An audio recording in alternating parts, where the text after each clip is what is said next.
Jesus told John to write a letter to the church in Ephesus.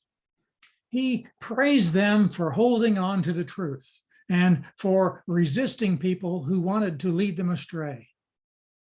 But then, after those words of praise, he had something negative to say, and there's an important lesson in it for us.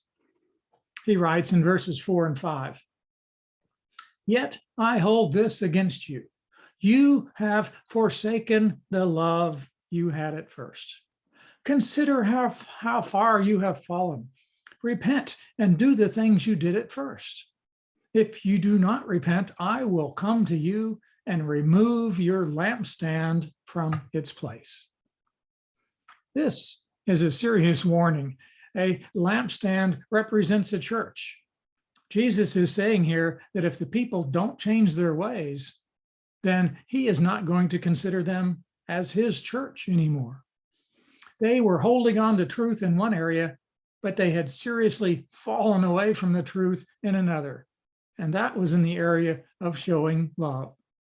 It's a bit like the building in the background here, which happens to be from ancient Ephesus. The building might look good on the outside, but inside there isn't anything. It's empty. These people had love at first, Jesus tells them. Was this love for God or love for one another?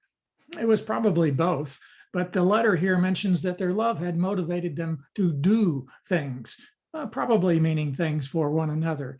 In the Gospel of John, Jesus says that his disciples can be known by their love for one another.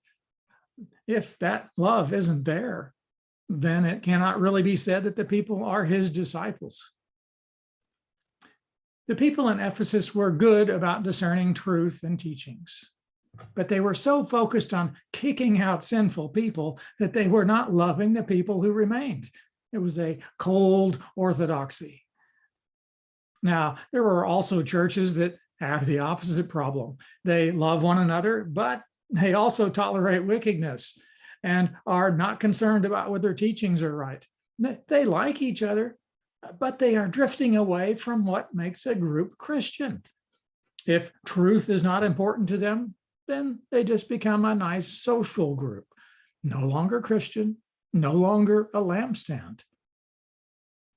Love is important, but it doesn't mean being nice according to the expectations of the culture around us. Rather, we have to follow the definition and description that God has given us in the Bible. To be a church that follows Jesus, we need both truth and love.